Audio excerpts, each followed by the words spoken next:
Seguimos conversando con Rosa Cañete y Jenny Torres sobre el tema de la vivienda y hemos hablado bastante sobre cómo este déficit evidentemente afecta más a los más pobres, pero es que también para la clase media es inaccesible adquirir una vivienda hoy en día. Una pareja de jóvenes profesionales se casa y quiere mudarse y no puede adquirir una vivienda. Su sueldo no le da para adquirir una vivienda. Se ha hecho imposible comprar una vivienda en este país.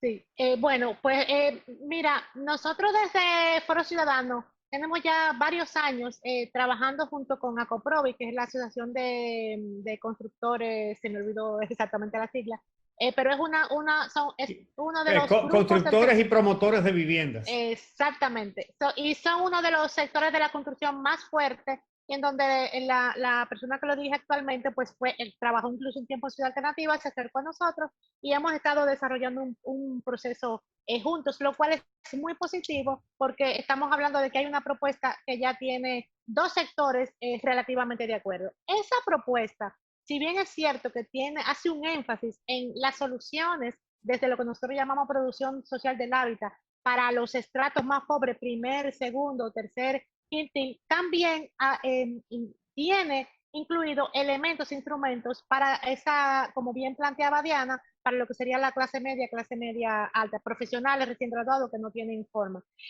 La figura del fideicomiso, o lo que es la ley 189.11, que es la figura que plantea las viviendas de bajo costo, es una solución posible para una familia que esté en el mercado formal y que pueda pasar el sedazo de un banco. Sigue siendo un poco complicada porque debe tener limpio, sin gasto, más o menos 30, 40 mil pesos. Y estamos hablando de que juntos la familia debería ganar mínimo 60.000 pesos. Y eso está un poco lejos del promedio, ¿no? Del salario en nuestro país. Esa, esa propuesta de ley plantea varios elementos. Eliminar completamente la dispersión para que se evite que se diluya pues ese dinero en tantas instituciones, y plantea lo que sería apoyo al sector cooperativo. Existen en el país varias cooperativas que construyen vivienda para familias más empobrecidas, no tienen muchos recursos, no tienen mucha base, pero funcionan de forma muy interesante. Hay modelos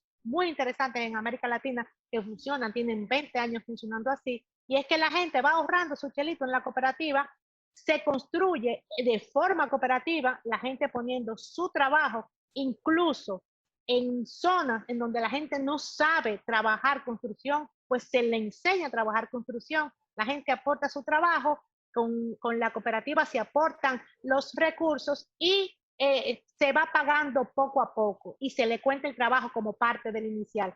Y algo muy interesante que es una visión colectiva, y la construcción de una vivienda no solamente participa el dueño de la vivienda, sino que participa todo el que está en la cooperativa, precisamente por esa visión colectiva. Esa forma de construir, nosotros hemos identificado como varias formas de uso. Lo que sería uso y goce, que es una persona que no tiene necesidad de ser propietario de una vivienda, sino que va a vivir en esa vivienda y va a pagar una cuota, acuerdo, creo que tú mencionabas eso al principio, Ucho, acuerdo a sus posibilidades. Nunca sin pagar nada, siempre la gente aporta algo. A veces se confunde y cree que nosotros estamos pidiendo que a la gente se le entregue casa y nada más lejos de la verdad. La gente aporta su trabajo, aporta una fracción de sus ingresos, y lo que nosotros planteamos es una figura para cada bolsillo. Y tenemos también la figura de lo que se llama el alquiler social, que implicaría la participación del Estado en la construcción de proyectos habitacionales que sean destinados a alquiler, y la gente paga un alquiler de acuerdo también a sus recursos, y con eso incluso el Estado pudiera aminorar la inversión que hizo en ese inmueble. Todo estaría funcionando dentro de lo que se llama un sistema nacional de vivienda. Nosotros proponemos que sea un ministerio, que no sea la figura del INVI, que ahora mismo no ejerce como control. Lo decía ahorita, cada construcción aquí se hace con un estándar distinto. El INVI no está ejerciendo su rol.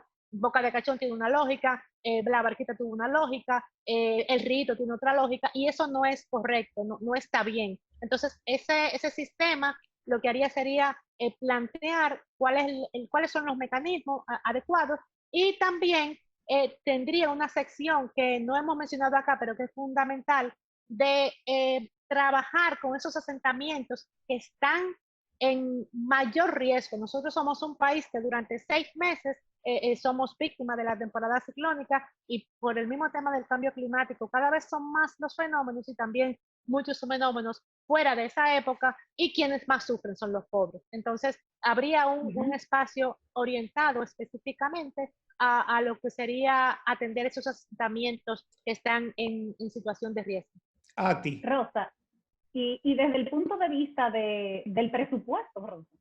Así implicaría, perdón, la propuesta nuestra, un 1% anual durante 10 años para al menos frenar el crecimiento del déficit e ir mitigando el tamaño tan amplio del déficit habitacional que hay hoy en día. Efectivamente, o sea, como se ha planteado, se está menos de 0.5% del PIB cada año en vivienda. Lo que se plantea, lo que están planteando los sectores sociales, como plantea Jenny, es que al menos se llegue a un 1% del PIB anual de inversión en vivienda. Dentro de ese 1% del PIB hay varios sectores. Primero, los estratos más vulnerables. Segundo, los estratos más pobres, que aunque no estén en condición de riesgo de al borde de un río o algo así, pero también tienen mucha más desventaja a la hora de poder acceder a una vivienda y en general acaban autoconstruyéndose sus viviendas con un montón de deficiencias que los expone de nuevo al riesgo de huracanes, de cualquier eventualidad. Y tercero, tener políticas de apoyo a esas clases medias que acaban endeudándose hasta los días de su muerte, pagando con lo poco que les ingresan, acaban solo pagando intereses de los préstamos que han tenido que tomar. Por lo tanto, son 3 formas de inversión, pero a asegurar un piso mínimo de inversión pública que vaya reduciendo el déficit y sobre todo también que deje de dar la vivienda como si fuera un favor cuando sabemos que es un derecho que está en la Constitución. Una curiosidad, ya brevemente para cerrar. ¿Es posible ese ofrecimiento de construir 100.000 viviendas en 4 años? No, estadísticamente eso no es posible. Nosotros hicimos el cálculo de todo lo que el gobierno ha construido en los 8 años, ni siquiera 4, en 8 años. En 8 años el gobierno, los 2 gobiernos de Danilo Medina han construido viviendas desde cero del INVI, 19.000 viviendas aproximadamente. En 8 años. En 8 años. Y esas 100.000 viviendas, que son en promedio 2.000 viviendas por año. Y son viviendas, ahí está incluso contada, viviendas que tuvieron que hacer 2 veces, porque no sé si ustedes recuerdan lo que ocurrió en la zona norte con los huracanes Irma y María, que se construyeron casas que tumbó Irma y vino y la tumbó María. O sea, ahí están contados. Y con el tema, si por ejemplo fuesen de fideicomiso, que son los 100.000 viviendas que están ofreciendo, en fideicomiso no van ni 10.000 viviendas. O sea, es imposible desde el gobierno, inversión pública, construcción de viviendas. No ha habido en todo el tiempo que nosotros hemos analizado ningún gobierno que ni en 4 ni en 8 haya construido 100.000 viviendas. Es más, yo creo que los últimos 20 años no se han construido 100.000 viviendas desde el gobierno.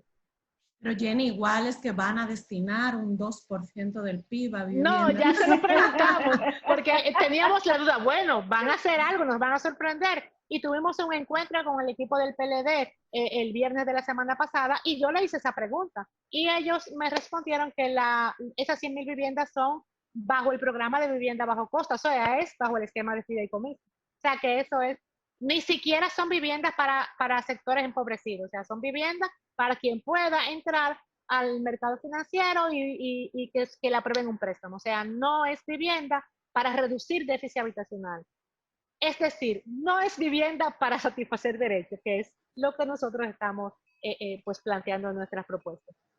Muchísimas gracias, Rosa, Jenny, como siempre, sus aportes importantísimos y muy atinados. Gracias por acompañarnos y gracias a ustedes también por su sintonía. Nos volvemos a encontrar el próximo sábado aquí en Agenda RD 2020 en esta misma semana. Muchísimas gracias. Gracias por la invitación. Gracias a ustedes y al público. Nos vemos la semana próxima.